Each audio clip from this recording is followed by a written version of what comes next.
We all go a little mad sometimes. Get you. You are under darkness. Here's Johnny.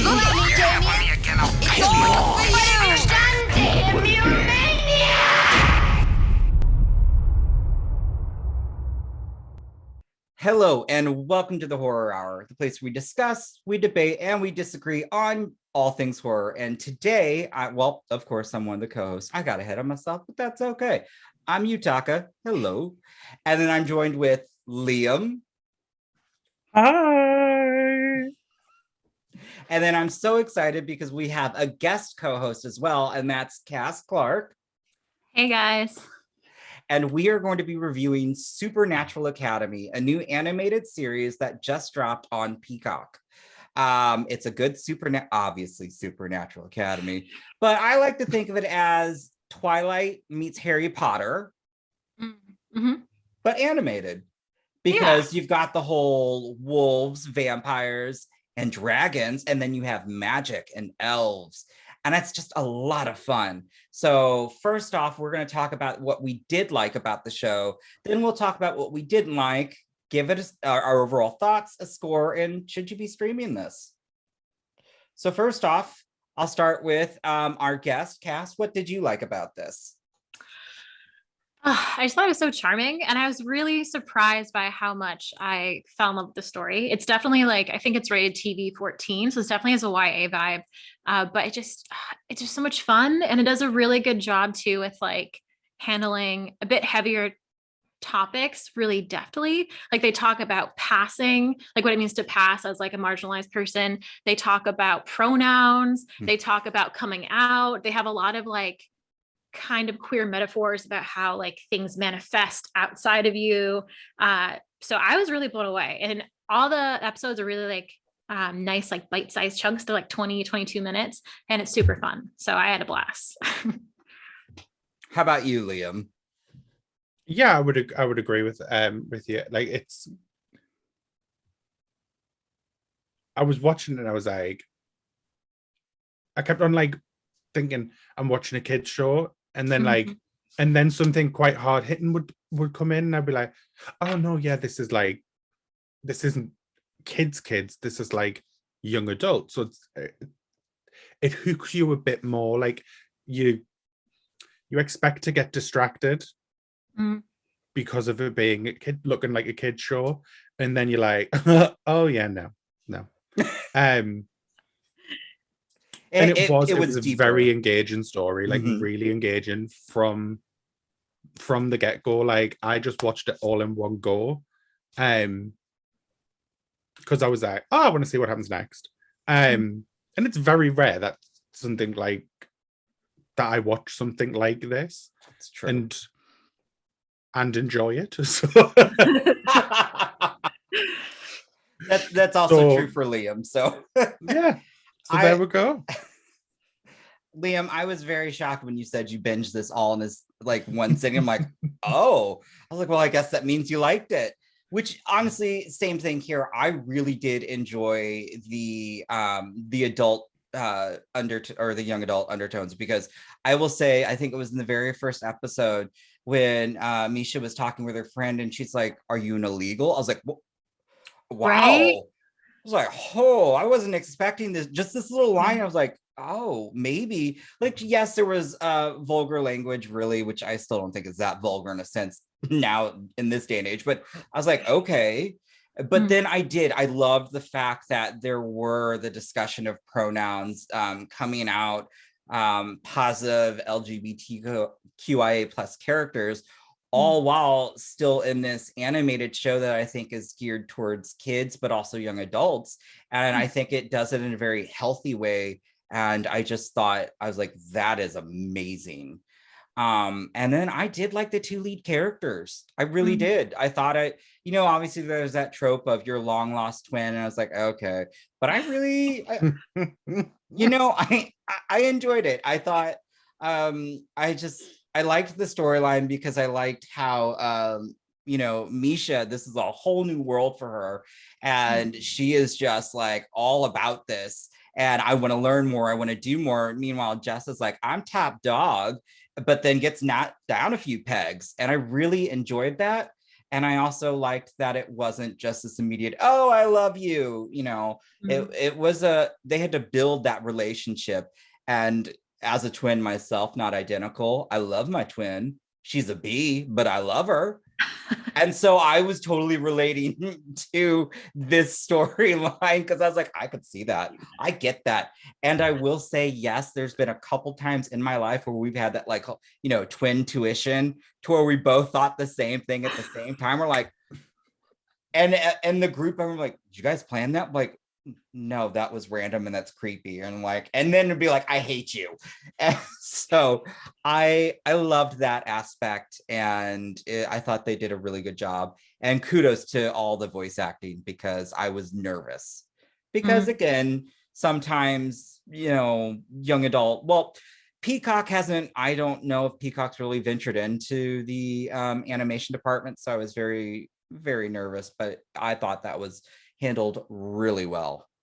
Yeah, and I think I was really surprised too that, especially around the queer characters and the way they handled it, nothing felt like an after school special. Like, it was always a quick beat. It was always just like someone misuses pronouns and it's just like, oh, hey, no, actually they, them, moving on. And the plot continues. You don't have to sit down and be like, here's what it means to be gay. Like, just let people be gay and have a story. Thank you. Yeah, that was actually, I can say you know, if I were, my younger self would have loved this, because it just seemed like it flowed with the story. It was very natural. And I don't think it was just like, it wasn't beating you in the face and trying to shove it down your throat to make you, it was just already like, hey, it's really not that big of a deal, even though in a sense it is, but it's just like, that's not really what that's not the story. And I loved that in a sense, because it just felt accepting. And I think obviously that's, for that audience, I think that's even better. Yeah, it knew where it needed, it knew what it wanted to do. It didn't talk down to the audience. Yes. In a way that quite a lot of shows do when it comes to discussing things like pronouns, gender norms, the LGBTQ plus community. Like, it just did, like, it's this is their pronouns, this is what they are, and we don't need to discuss it. That's just the normality.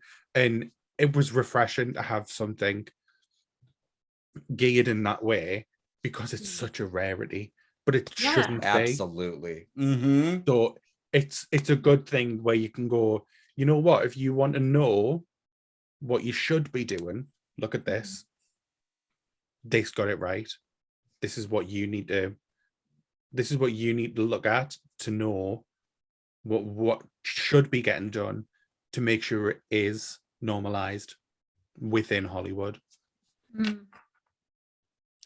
It was unexpected. I was, you know, I remember watching the trailer and I fell in love with it, but that was very, it was a really pleasant surprise that I really enjoyed. I also have to say, I liked the twists at the end, a couple of them, because I didn't see those coming. And so I really appreciate when I'm surprised. So, which, to give everybody something, I hate surprises, even though when it happens, I'm like, oh, because I will spoil everything for myself, but I wouldn't spoil for anybody else. Even though I didn't spoil Scream, I didn't go on Reddit or anything and read the plot. I didn't do that for this as well, because again, I just wanted, I'm trying to learn to be like, okay, let's, you know, see if we can stay invested. But I really did. I just really enjoyed the characters. And I will, with that though, I would say, here are some of the things I didn't necessarily like, because it's a new animation on Peacock. The animation style wasn't completely for me. Yeah, I kind of feel similar. I was describing it to my partner. I was like, they kind of look like bobbleheads. And then like, I felt bad, but then also I think I thought a lot about this animation style, and I'm happy to exist. I think one really nice thing about it is when the heads are literally so big, it reminds me of like that Bratz dolls TV show. If you ever watched that, Yeah. it's not that exaggerated, but like when there's like a bigger face, there's like more of a canvas of like facial expressions. So I feel like for like any neurodivergent like watcher, that's awesome, because there's just like, especially like this is kind of a tangent, but the age group that the show is based for is right around the age group of when you're really learning like what empathy is and how to distinguish tougher emotions.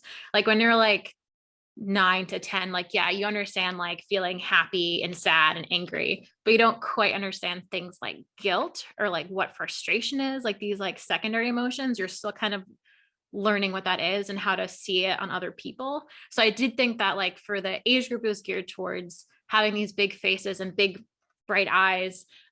It was a lot easier to tell when like emotions were coming up, and it was very easy to distinguish. So I think that's important for the show and for the age group. But for me as an adult watching it, I find it a little distracting and sometimes a little soapy, even when I don't think it's trying to be soapy. Agreed. Fully. Like, it kept on. That was one of my issues in getting in the why I would be distracted from it. It felt like I was watching a Disney show. Like, was it Disney Kids? There was like a Disney Kids channel, or something, and it was like, it felt like it was a show on Disney Kids. The animation style was very, very childlike. And so at times it was very distracting when you would be watching something. It looked like you were watching, like, say, like something of Avalon or whatever it is. That like Fiona? No. I was thinking more of, it almost gave me like a reboot vibe, if you remember that cartoon from back in the day. Nope, I'm too old for that. Okay. Is it Sophia? Sophia of Avalon? I think I so. don't know. Disney one. Sure. Go with it, Liam. I felt like I was watching that, and then all of a sudden they would say shit, and I'd be like, oh yeah, no, right. Or someone would like fall into a fire pit and like actually die, and you're like, what? Again, that's why. So I think if it had a different animation style, I think it could still appeal to young adults, the audience.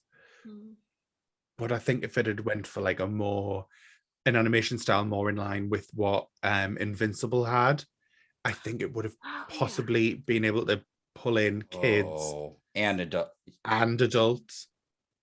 I think this animation style is too distracting for adults to be able to just watch it and enjoy it without thinking they should have a kid with them. That's fair. I mean, I don't know the animation studio, and I wish I would have looked it up to see what else they've done, but I can certainly tell that I think for starting for this, I think it's a good was that like a launch pad, or it's Point. It's a good starting point to really launch into something. And I hope we get a second season, because even with that animation style and that's really my own. Well, I had one other critique, which I'll say in a second, but the story was just, oh God. All right, Liam. Liam's like, no, sorry. So as you were talking, I was quickly trying to like get up the animation studio so that we could go, well, the animation studio. So it turns out the reason why I think it has such similarities with that Disney Kids show is because the studio is the studio that did that show, and it's Alana of Avalon. There we go. Okay. Well, so now we know why. But sorry, I laughed out because I just laughed because I see it and I was like, oh. I swear, Liam. This is why I interrupt you all the time. I would say, but the story is really engaging. But my one other complaint, there were a couple characters that they may have introduced that this show didn't feel, to me, it didn't feel like it was like a one episode, let's solve this mystery for this episode, and next episode it's something new. So for me, when they did introduce like one-off characters that just felt very one-dimensional, that was the only thing that kind of, that to me, I was just like, oh, that sucks. Because everybody else, they really built up like a background or a backstory and forming relationships with all the supporting characters. I can't even remember the character's name, which that's why, but it was the pop star one. I was just like, that was random and that was a bummer. Oh, Reese, yeah. Yes, Reese. I was just like, I was really hoping, because I was like, oh, okay, this is going to be kind of cool. And then, oh.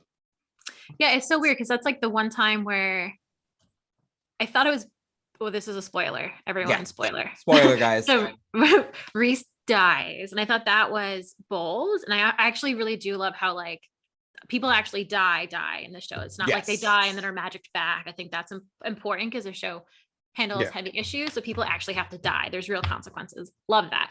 But it felt weird with Reese because like you said, I was like, oh, there's this entire like fairy, like in New York thing happening. And they have connections to like the pop like star industry. So like fairies are just putting out records. And I was like, that is amazing. What's happening with that? And then he just died. And like, I felt like a plot device just to get Jay to be able to connect with older fairies and then get the sisters where they need to go. And I was like, it felt a little bit too thin there. I did not like that. But Reese was amazing. Yeah, that one just bummed me out because I was also like, I thought we were getting an introduction to a new like good supporting character, and it was just as soon as they were there, they were gone, and I was like, oh, fuck. Pardon my language, guys, but we've cussed before. I don't really have an issue with any of the other characters though. No, that was honestly, that was my biggest like of all the characters. I just felt that was. I feel that the story is very strong that it didn't need that. Oh, well, okay. I think, Cass, what you just described, how they utilized it was very important. But I think it would have had, for me, more emotional impact if we had gotten to know Reese a little bit more. Yeah, it was so quick. Which is they could have easily like planted Reese earlier. There could have been opportunities for Reese to be known. Like we could have had a pop song or a Reese poster earlier. I'm serious. Like no, it's serious. That's great. Just something small. Yeah. But even something small just earlier on would have made it less. Oh, he's an interesting new character. Oh, dead. Yeah. Like, what if the theme song in the intro was actually Reese? Like, how great would that have been? That would have been amazing. Or like one of the characters is just humming. Yes. Songs. I would have loved it. I would have. That would, again, that's really, these are just only, I think for the show, if those are my only complaints to me, I mean, if I were to give it an overall score, I'd go with an 8.5 out of 10, because again, I really enjoyed it. I would rewatch this. Actually, probably will. Because I did really enjoy the final 2 episodes. Those were 2 of my favorites. And the dance party, or at the dance. That actually also, that was kind of badass. But yeah, I think it has a good high rewatchability factor for me. And I really, really love the story and the voice acting, which I also think is key. And animated, anything animated, honestly, if you have shitty voice acting, you're done. Look at Zendaya and Space Jam. Stop. I haven't seen Space Jam, so that's all right. Then you don't know why it's shitty. I know. So what would you all give this on a scale of 1 to 10? Oh fuck. I'd probably say like 7.5. I think overall strong story. awesome concepts. I think they had a lot of fun with playing with the magic in Mhm. different ways. I'm still a bit torn in how I feel about the romances. I felt like sometimes they were very cute and other times a little distracting. And I was just more invested in the sister story than necessarily like dating shifters. I mean, that's cool. But an interesting like fun fact about the show is it's based on a book series that's like way more mature, like 18 plus, like very sexy. So I was very confused when I was like, this what's gonna happen? It's like animated show for children. So it doesn't go in that direction, but yeah, if you want some graphic stuff, the books do. So yeah, so 7.5 final answer. I have to read these books later. Liam, how about you? I had actually already looked into possibly purchasing them. I love it. So I think I'm going to be quite harsh. Oh, okay. I'm going to go to 6.5. Okay. Only because, yes, the story's very intriguing, but the story's pulled from somewhere else. The acting, the voice acting, very good. It's still a really distracting art animation. Okay, that's fair. I don't think I could rewatch this. Oh, okay. There's nothing wrong with I that. could I mean, possibly that's watch a season. I could watch a season 2. I just Mhm. couldn't rewatch. Season 1. But the only reason I could watch season 2 is because I want to know where the story continues. And that's really annoying about it. Because it is a very good story. And I think if you were just listening to it, I would get the same amount of enjoyment. If this was like an audio book, Ooh, I would have enjoy. loved that. I would enjoy it just as much. So I can't say it's like amazing and give it like a high score Okay. when I would prefer it in a different form. That's fair. Okay.